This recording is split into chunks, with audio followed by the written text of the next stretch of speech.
মহানগৰীত পুনৰ ভয়ংকৰ ভূমিস্খলন।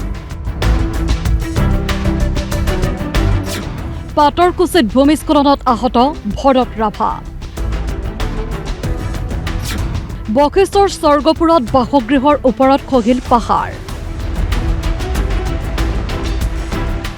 গুৱাহাটী মহানগৰীৰ লগতে সমীপৱৰ্তী সীমান্তৱৰ্তী অঞ্চলসমূহত ধাৰাবাহিক বৰষুণৰ ফলত সংঘটিত হৈছে একাধিক ভয়ংকৰ ভূমিস্খলনৰ ঘটনা। ভূমিস্খলনৰ ফলত পাটৰকুছিত ভৰত ৰাভা নামৰ এজন লোক গুৰুতৰভাৱে আহত হয়। আনফালে খানাপাৰাত হোটেলৰ গাৰ্ডৱাল খহি ভূমিস্খলন হোৱাৰ ফলত পুতগৈ কৰুৰ মৃত্যু ঘটে কেইবাটাও গৌধনৰ। এই ভয়াৱহ ঘটনাসমূহত কেইবাজনো লোক কোনোমতে নিশ্চিত মৃত্যুৰ পৰা ৰক্ষা পৰে। ভূমিস্খলনৰ ভয়ংকৰ অভিজ্ঞতা। চকুৰ সন্মুখতে খহি পৰিছিল পাহাৰ।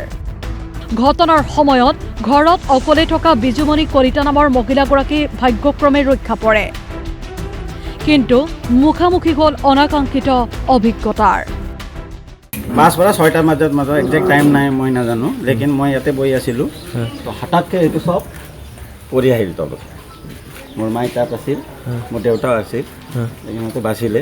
গৰুকেইটা চব মাটিৰ তলত আহি গ'ল। হঠাৎকৈ আহিছে, 2 মিনিটো লগা নাই তাৰ পৰা ইয়াত আহোঁতে। এতিয়া বৰ্তমানটো এপ্ৰক্সিমেট 7টামান ভিতৰতে আছে। প্ৰেগনেণ্ট আছিল, ইমান প্ৰেছাৰত আহিছে, তাৰ পূৰা বাচ্চাই ওলাই গৈছে। লেকিন ইয়াত ইলিগেল এইটো কনষ্ট্ৰাকশ্যন, এইটো জামিনটো যোন আছিল, এইটো ডাঙৰ বিল্ডিঙৰ কাৰণে নাছিল। মাজত এইটো কেছো লাগিছিল, এইটো বন্ধ হৈছিল, আকৌ খুলিছে।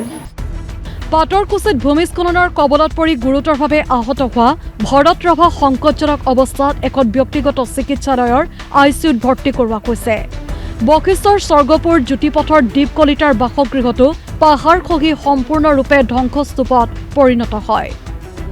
ভূমিস্খলনৰ ফলত কি অবৰ্ণনীয় পৰিস্থিতিৰ সৃষ্টি হৈছে, শুনক এওঁৰ মুখেৰে। 3:30 বজাত তেতিয়া মই অফিচতে আছিলোঁ, খ্ৰীষ্টান বস্তিত। মোৰ ফেমিলি আছিলে, মোৰ ফেমিলি অকলে আছিলে। আৰু দেখা পাই পেলাই পাহাৰটো খহি আহিলে। বৰষুণটো খুব জোৰ আছিলে, আৰু পাহাৰটো খহি আহি আমাৰ ঘৰটো যথেষ্ট ক্ষতি হ'ল। মোৰতো এটা লেট্ৰিন, বাথৰুম, পানী মেচিন, কিবা কিবি অন্যান্য মুঠতে 8 লাখ, 10 লাখ, 9 লাখৰ ওপৰত মোৰ ক্ষতি হৈছে। যেতিয়া মাটিখিনি খহিছে, মই দুৱাৰমুখতে আছিলোঁ। তেতিয়া যিটো ঢৌত মানে ওপৰৰ পানীটোৱে আমাক বেছি ক্ষতি কৰিছে।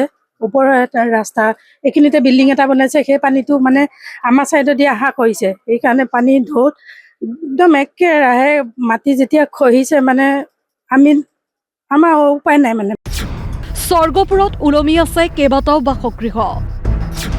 বহুতৰে দেৱালত পেলিছে ফাট। যিকোনো মুহূৰ্ততেই খহি পৰাৰ আশংকা। প্ৰাকৃতিক দুৰ্যোগে সৃষ্টি কৰা এই তাণ্ডৱৰ পিছত সম্প্ৰতি সমগ্ৰ অঞ্চলটোত চৰম আতংকময় পৰিৱেশ। স্বৰ্গপুৰত এনেদৰে অতি বিপদসংকুলভাৱে শূন্যত ওলমি আছে বহুকেইটা বাসগৃহ, যিবোৰ যিকোনো মুহূৰ্ততে খহি পৰিব পাৰে বুলি আশংকা ঘনীভূত হৈ পৰিছে। শিল আহিছে, গোটেই জংঘল, গোটেই বাঁহ চব গোটেই আহিছে। গোটেই পাকঘৰটো অৱস্থা নাই। এতিয়া ভাত ৰান্ধিবতো একো অৱস্থাই নাই, থাকিবলৈ অৱস্থা নাই। গোটেই ৰুমত বোকা, পানী, এইবোৰ গোটেই খুব এক বেয়া পৰিস্থিতি এতিয়া। ধাৰাবাহিক বৰষুণৰ বাবে বশিষ্ঠৰ কেইবাটাও অঞ্চলৰ লগতে মেঘালয়ৰ ৰিভই জিলাৰ সীমান্তৰ জনজীৱন সম্পূৰ্ণৰূপে বিপন্ন হৈ পৰিছে। পাহাৰৰ প্ৰকাণ্ড শিলে এজন লোকৰ ঘৰ সম্পূৰ্ণৰূপে চুৰমাৰ কৰি পেলায়। মেঘালয়ৰ পাহাৰৰ অংশ খহি সমগ্ৰ বশিষ্ঠ আৰু খানাপাৰা অঞ্চলত বিস্তৰ ক্ষতিসাধন কৰিছে। Bureau' report DY 365।